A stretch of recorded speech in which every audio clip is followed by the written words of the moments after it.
Now start with lesson number 11. Soil erosion and conservation. मिट्टी का कटाव और उसका संरक्षण. मिट्टी में कटाव होना एक फिजिकल प्रोसेस है और उस मिट्टी को हमें कैसे संरक्षण करना है, उसकी कैसे देखभाल करनी है, ये सब हम इस चैप्टर में पढ़ेंगे.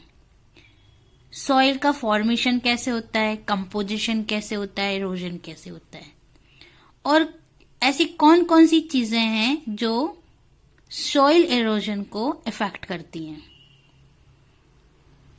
सॉइल पॉल्यूशन कैसे होता है, that's all about we will discuss in that chapter.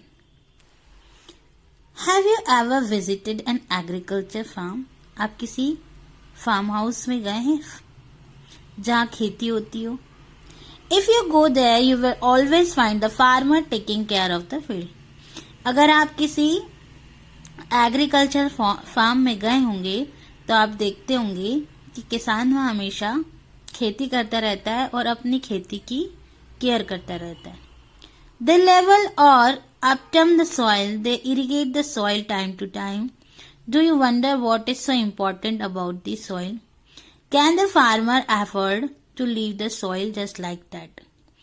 वो हमेशा अपनी मिट्टी को उपजाऊ बनाने में लगा रहता है, हमेशा अपने एफर्ट डालता रहता है कि वो अच्छे से फसल कैसे उगा सके, एक अच्छी फसल को कैसे ग्रो कर सके. Soil. The soil form the uppermost layer of the earth crust. पृथ्वी की ऊपरी लेयर को हम सॉइल, uppermost लेयर को हम सॉइल बोल सकते हैं. It consists of rock particles or of different size and remain of dead plant and animals.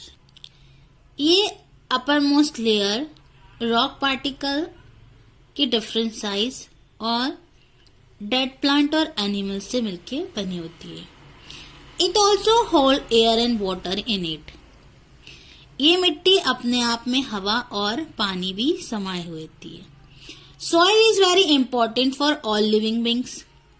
सभी लिविंग बींग्स के लिए सॉइल बहुत जरूरी होती है. इनफैक्ट अगर सॉइल नहीं है, मिट्टी में अगर सॉइल नहीं है तो लाइफ पॉसिबल नहीं होगी. That means life on land depend on soil.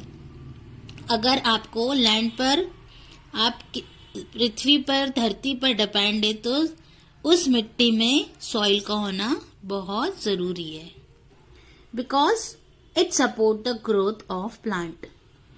पेड़ पौधों का बढ़ना, उनको अच्छे से ग्रो अप होना, सॉइल का अच्छा होना बहुत जरूरी है. Because we all are depend on plant for basic need. हम सभी अपनी अपनी जरूरतों के लिए पेड़ पौधों पर निर्भर हैं, जैसे खाना, दवाई, कपड़े, शेल्टर. ये सब हमें प्लांट्स देते हैं और इन प्लांट्स को अच्छी सॉइल मिलना बहुत जरूरी है. Formation of soil. सॉइल कैसे बनती है? Soil is form by weathering of rocks. Weathering is a natural process which is very slow. Weathering means wearing away of rocks. ये एक बहुत स्लो प्रोसेस होती है और नेचुरल प्रोसेस होती है. It is gradual process during which large rock are broken down into fine particle by wind and water. बड़े बड़ी चट्टानें, बड़े बड़े रॉक्स जब छोटे टुकड़ों में टूटकर फाइन पार्टिकल बन जाते हैं और वो हवा और पानी के द्वारा यहाँ से वहां एक जगह से दूसरी जगह मूव करते हैं, तब वेदरिंग प्रोसेस होती है. Natural event like earthquake also cause a huge rock to break down into small pieces. इसमें एक नेचुरल प्रोसेस है अर्थक्वेक, जो बड़े बड़े चट्टानों को छोटे छोटे पीसेस में तोड़ देता है The process of weathering is carried further by other factor like temperature changes. Weathering process temperature के चेंजेस होने में भी हो सकता है. It take 200 to 400 year for the formation of just 1 centimeter of topsoil. 200 से 400 साल इस फॉर्मेशन को करने में लगता है जो सिर्फ 1 सेंटीमीटर की टॉप सॉइल बना पाता है. Composition of soil. Soil is composed of 3 layer. That means soil की 3 लेयर्स होती है. टॉप सॉइल, सब soil and bed rock. Top soil is the upper most dark layer of soil. मिट्टी की top layer, upper most layer जो कि गहरे रंग की होती है वो टॉप सॉइल होती है, which is rich in humus. और ये लेयर सबसे ज्यादा उपजाऊ होती है, इनमें सबसे ज्यादा फर्टाइल होती है, सबसे ज्यादा उपजाऊ होती है. Just below the top soil is a light coloured layer called सब सॉइल. टॉप सॉइल के नीचे लाइट कलर की लेयर जो होती है वो सब सॉइल होती है, जैसे कि आप इस डायग्राम में देख रहे हैं. While contain little humus. Below the sub soil there is a layer of lumps of pattern rock. Sub soil के बाद जो तीसरी लेयर होती है वो लम्प ऑफ पैरेंट रॉक की होती है. The lowest layer of the soil is non porous unweathered bed rock, जिसे हम बेड रॉक के रूप में जानते हैं. Soil erosion. मिट्टी का कटाव किस तरीके से होता है? Natural event like wind, rain and flood carry away the top soil with them from one place to another. बारिश, हवा या पानी का बहाव इस टॉप सॉइल को एक जगह से दूसरी जगह ले जाता है. इस प्रोसेस को हम सॉइल इरोजन कहते हैं. Soil erosion is likely to occur when no plants are rooted in the soil as root of plant hold soil particle together. Soil erosion तब होगा जब कोई प्लांट रूट के से मिट्टी में ना हो, क्योंकि जड़ें क्या होती हैं, मिट्टी जड़ों को होल्ड करके रखती हैं. When the fertile topsoil is removed, the less fertile subsoil come to the surface which leads to fall in crop production. अगर ऊपरी लेयर अगर पानी से बह जाती है तो सेकेंड लेयर सबसॉइल ऊपर आकर क्रॉप प्रोडक्शन करती है. Gradually the land loses its fertility and become barren. इसकी वजह से क्या होता है, मिट्टी अपनी फर्टिलिटी खो देती है, जिसकी वजह से मिट्टी या सॉइल बैरन हो जाती है. Soil erosion. ऐसे कौन से कारण हैं जिनकी वजह से सॉइल इरोजन, मिट्टी का कटाव होता है? They are wind, water and human activities like deforestation and overgrazing of land by animal. जैसे तेज हवा, पानी, ह्यूमन एक्टिविटी, जंगलों का कटना या जानवरों द्वारा जंगलों में ओवरग्रेजिंग कर लेना. So first is soil erosion by wind. Strong wind carry away the loose topsoil very easily.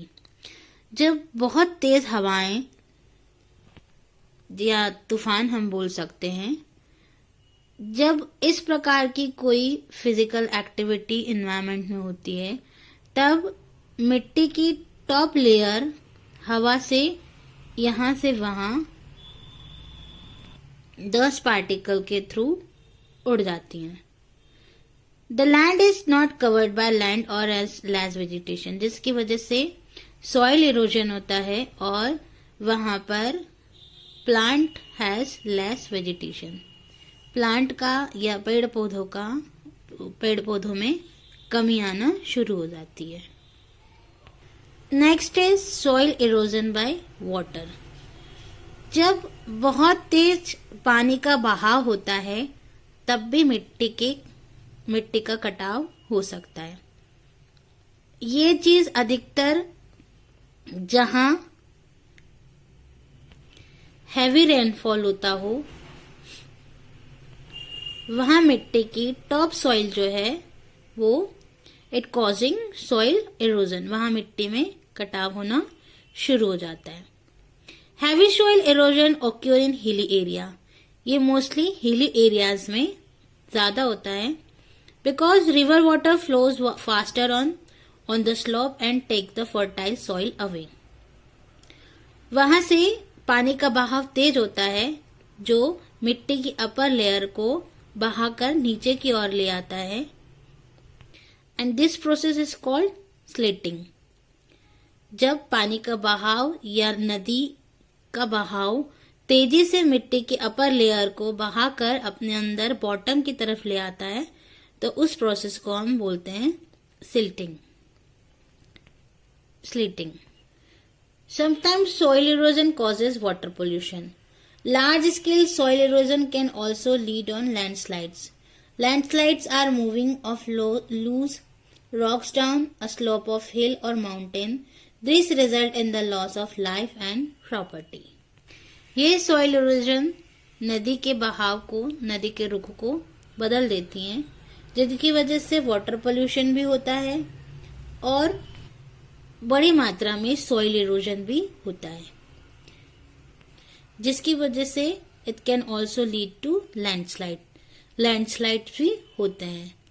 आपने देखा होगा माउंटेन या हिली एरिया में लैंडस्लाइड्स होते रहते हैं, है ना, पहाड़ धंस जाते हैं, मिट्टी धंस जाती है, ये सब मिट्टी के कटाव के कारण ही होता है। Third reason is erosion due to human activity. मनुष्य द्वारा, इंसान द्वारा भी मिट्टी के कटाव में, सॉइल इरोजन में इफेक्ट होता है। क्यों? क्योंकि इंसान लकड़ियां काट लेता है, जंगलों को काट लेता है, उन्हें काट के फर्नीचर बना लेता है, बिल्डिंग मटेरियल में यूज ले लेता है या लकड़ियों को जला देता है, जिसकी वजह से वहां का एरिया पूरा सूखा पड़ जाता है क्योंकि वहां से बार बार पेड़ों की कटिंग होती रहती है। बार बार पेड़ों के काटने की प्रोसेस को हम डिफॉरेस्टेशन बोलते हैं। And it was the major cause of soil erosion. सबसे बड़ा कारण यही है सॉइल इरोजन होने का। जब तेजी से हम पेड़ों को काटते जाएंगे तो वहां पे मिट्टी का कटाव बढ़ता जाएगा। एनिमल ग्रेजिंग होने के कारण भी मिट्टी में कटाव आता है। जब एनिमल उस एरिया के सारे पेड़ पौधों को खा जाते हैं, ग्रेजिंग कर जाते हैं, तब भी मिट्टी में कटाव शुरू हो जाता है। Conservation of soil. अब हम इस मिट्टी के कटाव को कैसे रोक सकते हैं? We know that soil erosion reduce soil fertility by the removal of fertile top soil. हम जानते हैं कि सॉइल इरोजन से मिट्टी जो उपजाऊ होती है, जो टॉप लेयर होती है, टॉप सॉइल होती है, वो फर्टाइल नहीं रह जाती है। Therefore, it is important to protect the top soil from erosion. इसके लिए जरूरी है कि हमें उस मिट्टी की संरक्षण करनी पड़ती है, उसकी देखभाल करनी पड़ेगी ताकि जो टॉप सॉइल है वो मिट्टी में सुरक्षित रहे। The protection of soil against its erosion is called soil conservation. अगर हम उस मिट्टी को उपजाऊ रखने के लिए उसकी देखरेख करेंगे तो ऐसा नहीं होगा, जिसे हम सॉइल कंजर्वेशन कहते हैं। और ये सब कैसे प्रोसेस है, ये सब कैसे पॉसिबल है? ये सब ऐसे पॉसिबल है कि वी प्लांटिंग ट्रीज और अफॉरेस्टेशन। हम ज्यादा से ज्यादा पेड़ पौधे लगाएंगे तो मिट्टी में कटाव कम होगा। ज्यादा से ज्यादा पेड़ पौधे लगाने से पेड़ मिट्टी को एक जगह बांध के रखेंगे, वहां से मिट्टी एक जगह से दूसरी जगह बह नहीं पाएगी, तो सॉइल इरोजन नहीं होगा। Trace farming on hill slopes. जो हिली एरिया है, पहाड़ी एरिया है, वहां भी हमें ज्यादा से ज्यादा फार्मिंग करनी होगी। फार्मिंग करने से जो प्लांट हैं, जो पौधे हमने हिली एरिया में लगाए हैं, वो मिट्टी को एक जगह बांध के रखेंगे। आपने देखा है ना पहाड़ों पे खेती कैसे होती है? पहाड़ों पे खेती इसीलिए करते हैं ताकि वहां की मिट्टी सॉइल इरोजन ना कर पाए। Next, bye growing grass. अगर हम ज्यादा से ज्यादा घास को उगा के रखेंगे तब भी मिट्टी की फर्टिलिटी वैसी की वैसी रहेगी। कंस्ट्रक्टिंग डैम्स एंड एम्बैंकमेंट्स, मतलब अगर हम पानी के बहाव को रोक सकेंगे डैम बनाकर, तो मिट्टी की फर्टिलिटी वैसे ही रहेगी। मिट्टी की टॉप सॉइल या टॉप लेयर कंजर्व रहेगी। एम्बैंकमेंट्स मतलब ऐसी दीवार जो हम पानी में खड़ी कर दें जिसकी वजह से पानी मिट्टी को बहा के न ले जा सके, है ना। A dam helps prevent soil erosion. हम पानी को एक जगह रोक देंगे तो वो पानी मिट्टी को बहाकर नहीं ले जा पाएगा। Soil pollution. Human activity like dumping of solid, non-biodegradable wastes such as glass, plastic, polythene, etc. on land result in soil pollution. Soil pollution कैसे होता है? जब ह्यूमन एक्टिविटी होगी, जब इंसान द्वारा बार बार मिट्टी को खोदा जाएगा, उस पे नॉन बायोडिग्रेडेबल कचरा फेंका जाएगा जैसे प्लास्टिक, ग्लास, पॉलीथीन, तो सॉइल में pollution होगा। On land result in soil pollution. The polluted land become less fertile. और ऐसी polluted land less fertile हो जाएगी जिसकी वजह से हम उस मिट्टी की संरक्षण नहीं कर पाएंगे। ज्यादा से ज्यादा केमिकल या पेस्टिसाइड्स यूज करने से भी सॉइल इरोजन हो सकता है। सो हमें क्या करना होगा? ज्यादा से ज्यादा पेड़ पौधे लगाने होंगे, पानी के बहाव को रोकना होगा और हमारी लैंड को पॉल्यूशन से बचाना होगा। हमें लैंड पॉल्यूशन कम करना होगा, सॉइल पॉल्यूशन कम करना होगा।